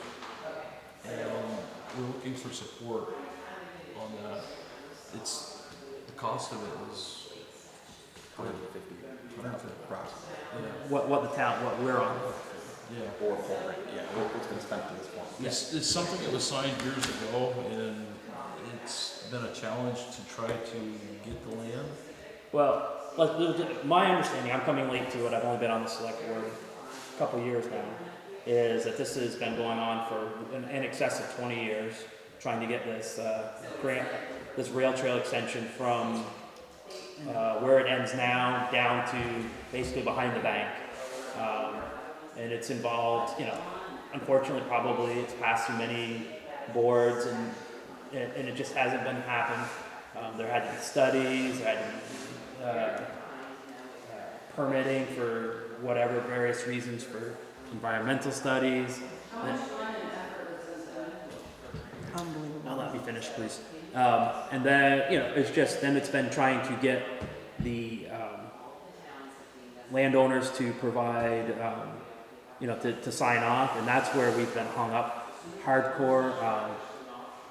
Michael and I and Sherry in the last, when we asked for one more year of extension, we've met with them all on multiple occasions. We get somebody that says they're interested, but then they want to put conditions in, they want extras. We've got a couple that we can't even get them to respond. We've got another person that says there's no way that he'll even ever allow it. I mean, thankfully, I think if we could progress with that one, we could work around that one individual. But where we're at now is we've been given the 1 year extension. Maybe we could get more if it was showing promise. But we're at the point now where we have to go back and rehire an engineering firm, right? That's correct terminology. And it's going to be $30,000. So we've been working at this. Various select boards have been working at it for, and I can't say how long. I mean, I know what I put into it. I can't say what was put into it. But at what point do we say it's not going to happen? And, we're a little hesitant to put another $30,000 on the table for something that, hasn't shown a lot of promise in getting done. That's where we're kind of hesitant at this point. Quick question, $30,000 for the engineer, would that be to get another extension or for further study about why you need? So the original contract was expired with the engineering firm. This is separate from the grant. So there would be, the grant is separate from this contract. So the grant deadline was supposed to be easements by this year, I think next year construction. I think that was what we were allotted.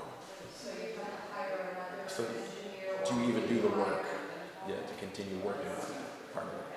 Because the original engineer could not just continue providing documents? They actually went out of business, or That got original absorbed.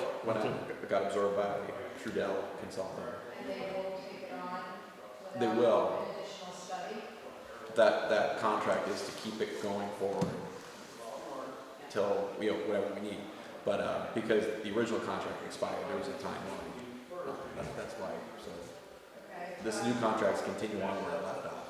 So, there was, at one time, the select board had contracted the Northwest Regional Planning. They have also, we, Bethany, right, has been to several of our meetings, and they have not been able to tie down the necessary easements either through their efforts over the years.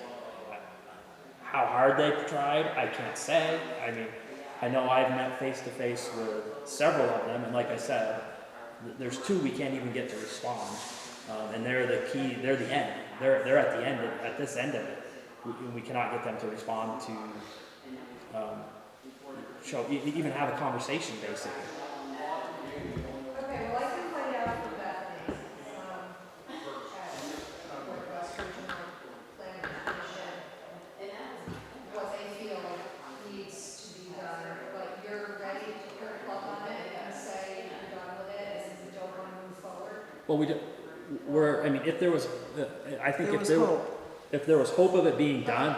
So you just need to know if there's hope. No, we're at this point, like, we're not willing to throw in another $30,000, because there's still going to be additional expenses down the road for the town, and you know, we just want, like, if we can say, all right, this is what we're going to owe, and just, you know, it's better to be certain of what you're going to owe than to be uncertain, you know.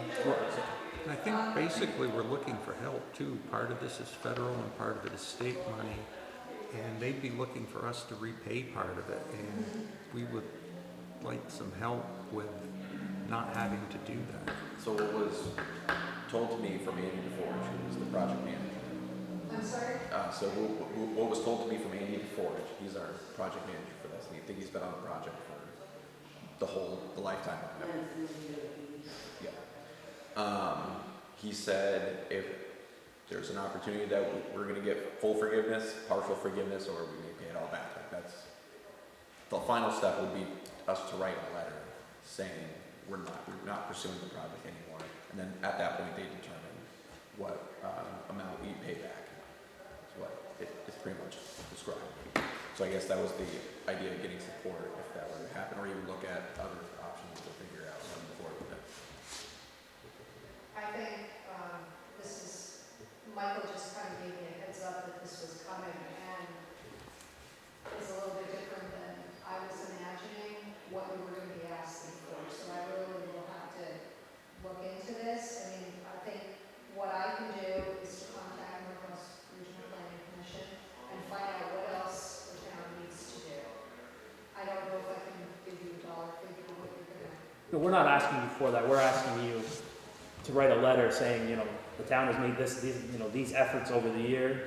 You know, it'd be nice, you know, something along those lines, like you support us backing out, I think is what we're asking. Yeah, if that's the route we go.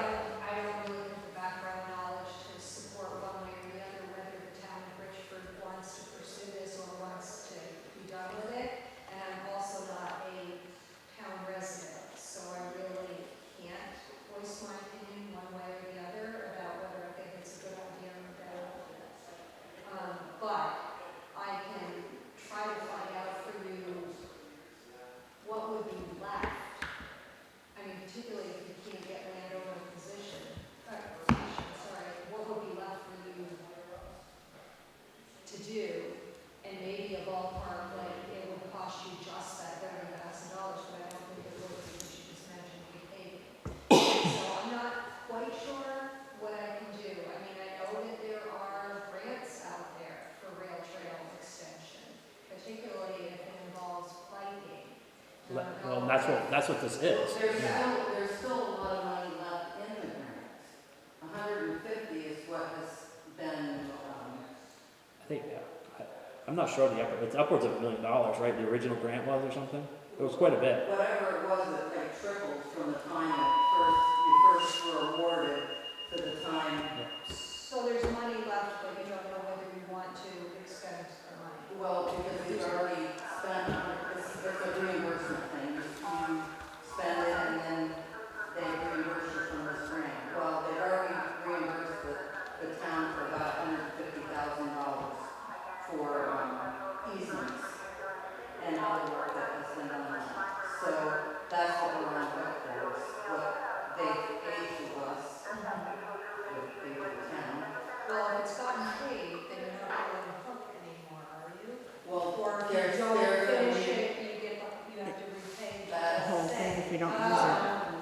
That's what we're saying. Yeah, I mean, That's a different story. And I The don't, town is- well, I don't know that the taxpayers in Richford are aware of that.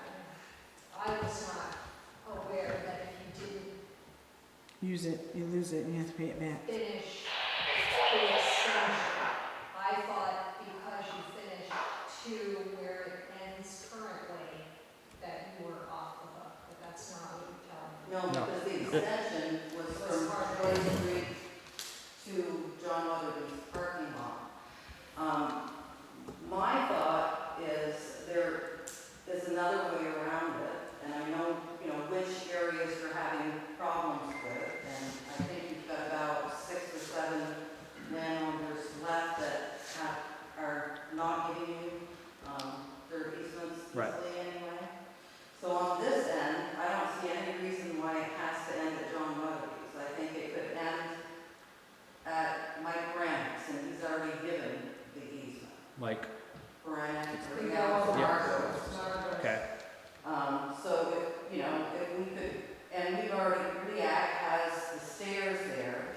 If we could somehow make the exit from the rail trail, REAC or Mike Grant's property, that would automatically eliminate Ward Greenwood and the bank and John Weatherby. So there's 3 right there you could cut off.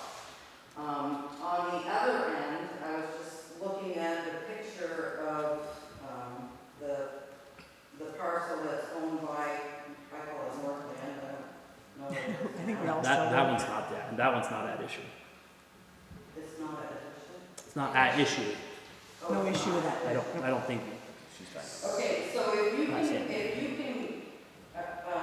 if that is not at issue, There's been some debate, but I think, I mean, we would have to confirm it, but I think we have, he's got a very strange shaped parcel. yeah. The one that's at issue is Dave McCallister. He only has like, But you don't need the. yeah, we could go around it, yes, that's the one I was saying we could go around. So this is the parcel for Northland, and it actually starts way over here where, you know, like Haley Fletcher lives. And everything you're saying makes sense, and we've explored it, but it would all, any changes at this point require another engineering study, which is again gonna cost us money, and we have to be, But 30,000 is less than 150. right? Or if it doesn't get done, we're now into it for 180. So that's where we're at. Like, do we want to continue to throw good money at bat? That's the struggle we're having as a board. Like, if this is not, we need to know what our options are. Yeah. We need to know if we're going to get some, we want help to get forgiveness, to not have to repay it. And we want to know if that's an option. But you only have to repay it if you quit the project without finishing it. Right, Okay, but that may so- be what happens. Right. And we need to be able to look at what our options are. Okay. If we can't get out of, you know, that 150 or whatever is what we gotta repay, then this board is gonna have to decide, okay, are we gonna pay that and get out of it? Or are we gonna continue trying to do other things? But we need to know what our options Okay, are. so And we need to Michael- know if we can get somebody to talk to whoever the people are that need to be talked to find out if they will forgive part of this. This was money this happened, like Wally said, 20 years ago. Okay, so here's the thing. Michael can find out what you're on hook for and what you're not on hook for. And you all have to make a decision whether you want to go to the very end, whether you want to go to the steps by the overlook, or whether you want to go somewhere in between. So you have to make that decision, and then Michael can find out what happens if we don't go all the way. Are we on the hook for X number of dollars? This is really between the town and whoever you signed the agreement with to build the rail trail. And if you decide at some point that you're definitely going to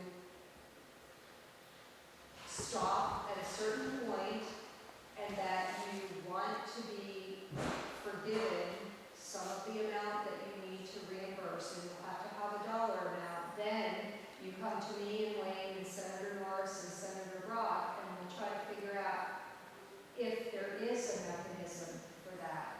because I'm pretty sure the rail trail's been there for a very long time. They just built the new rail trail, the Lamoille Valley Rail Trail. I'm pretty sure there are probably, you know, in statute, laws that say, yes, you have to pay back, or no, you don't have to pay back. Just because we might advocate for you to be paid, to be forgiven, doesn't mean that it really is going to happen.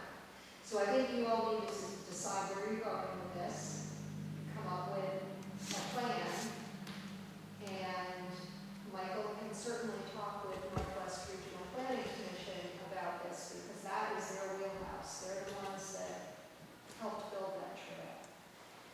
I don't know the specifics of the agreement that the town signed with them for the rail trail 20 years ago. I have no idea. What I started to say about biking is that there are little mini grants available to extend rail trails.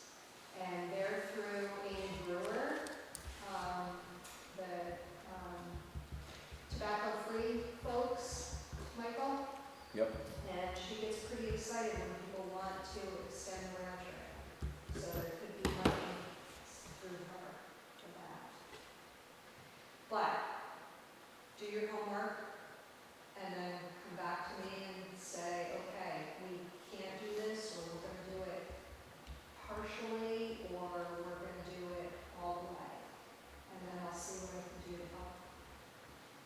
So I think there might be either I'm thinking things the wrong way, or somebody else is, but the $30,000 that you're concerned about, yes, I think there's a lot of money beyond the 150 that you've already got into it, that's still available to us to use, to the town to use, which would include the $30,000 from your contract. So there's $1 million to begin with, and you've used 150 of it, so you've got, I'm really bad at math. $750,000, of which $30,000 would have to go to the engineering firm. And then you'd still have $720,000 to do something else with, to repave, extend, whatever, if that's part of the original grant. And if you fulfill your end of the bargain, the state fulfills their end of the bargain and gives you that money back. The objective of the original grant was to bring the rail trail so that it would spill onto Main Street instead of Understandable. the trailer park. Yeah. And so I think that we would still meet that objective by having it spill out over here across the street. I would think so, because that's Main Street. And it eliminates 3 of the property owners who aren't willing to give you an easement. Right, and that's their So I think, right to not. so I think that might be, that would cut out half the problem. On the other end, where the hockey stick factory is, if he doesn't want, in order to cut out Dave McCollister and Fred's, you could just deal with the guy that owns the hockey stick factory, and his property is a very odd shape. There's like a little piece of it that goes all the way to where Haley Fletcher lives. Yeah, but the problem with Fred, You wouldn't need Fred's, and you wouldn't need Dave McCollister. And there are also rail trails that have utilized public sidewalks as a portion, but I don't know how that works. what we would, if we're going with the engineering plan, and the idea was that it would go down the existing road that goes down that back way, you can't avoid Fred's. Fred's goes all the way to the town property, which borders the river. Well, that's what I'm saying, you would have to reroute it. And I don't know if you could down. I mean, then You're right onto town property, but then, Darlene, any deviation requires environmental impact studies, which again increases costs at this point, and we're still not sure we can get it all done in the time frame we have left. Okay, Rowena wants to say something. Okay, back at the time when that area was being subdivided, and I don't remember all of it, but there is something, if you go with the zoning, that easement was already put in there by the previous owner, the easements go with the land. So there isn't a question about deviating. If you bought the land with that easement, you bought the land with the easement. Yeah, and that's not, we're not debating Pat Stanley's property. That's not the, I believe if you go through that it went the whole land. but it doesn't cover Fred's, which would, if, in order to go to Fred's, you'd have to go down onto the old concrete of what Atlas plywood down there along the river, which is town property, which would encourage, and anytime you get that much closer to the river, I'm sure, it's gonna require re-engineering. It went through before that was subdivided in there. I don't believe that is the case, because. I would research that just to make sure, just because of the former owner of it, the one that sold that, was very much in support of the rail trail. And who was the former owner you're talking about? Joe. Yes, of the hockey stick factory, yes. But not, I don't think the other property was not connected to the hockey stick factory. There was a subdivision thing, I don't remember, but Okay. I remember it being discussed during that. Okay. So clearly we have more work to do. So we're gonna go back, Michael, and see what we have to do, and go from there. I think you do have a little bit of homework to do, but come back to me, Michael, in constant communication. Whatever you need from me. But not specifics. Okay. But I think you all need to come together on the same page. And I know REACT's been talking about this for a long time, because I read the REACT agendas and minutes every month. So, if you can come to some kind of agreement, it would be nice to have the rail trail empty out on Main Street. It would be better for businesses, it would be a better chance for. Okay. So REACT actively talks at this at their meeting minutes? I'm not gonna speak for REACT, but Darlene. This is the first time we've had a REACT representative at a meeting in the time. Michael's Yeah. the president of the REACT board, so. Well, that's never come up. It's never been referenced in connection with REACT. I'm good at making connections, that's what I do, And, so. and I was actively engaged in the easement process and working with the previous select boards. And was spending a ton of time on it. And I, a few years ago, decided I'm going to refocus my energy on making sure the town has an administrator so that I don't have to do this anymore. I can't attend every select board meeting. I can't attend every zoning meeting and planning meeting. But So- now there's a connective piece, and he's sitting right there at the end of the table. So at every select board meeting, if there's a question that pertains to the rail trail, Michael will be able to flag it for you and say, REACT talked about that at their meeting in May, or whenever it happened to be. So I think that's the beauty of having a town administrator, because they have their hands in a lot of different committees around town, and they can bring you knowledge that you may not have time to know what the select board is discussing in every single meeting, and the select board may not have time to understand what REACT is discussing at every meeting. But the more overlap you have, the healthier it is for your town. And same thing with me, I can't be at every select board meeting, so I can't even read every select board's meeting minutes. I wish I could, but I've got 4 towns. So that's why I try to come once or twice a year to hear what you're talking about. But your town administrator is really good about contacting me when there's an issue that they think that the state can help with. So keep it up. And I do have to go because my ride is waiting for me. Okay. Thank you for inviting me. Yep. Thank you. Thank you, Lisa. This is for you. Thank you. All right, so that is gone through the agenda for tonight, and I believe we have a topic for Executive session? executive session. There is not gonna be an outcome or a vote for this, is that correct? Okay, so, Well, potentially. No? no, I don't think so. Yeah. Okay, so yeah. There could be a decision coming out. So I get a motion to go in executive session, I'll make that motion. second. All those in favor? Are we good? Aye.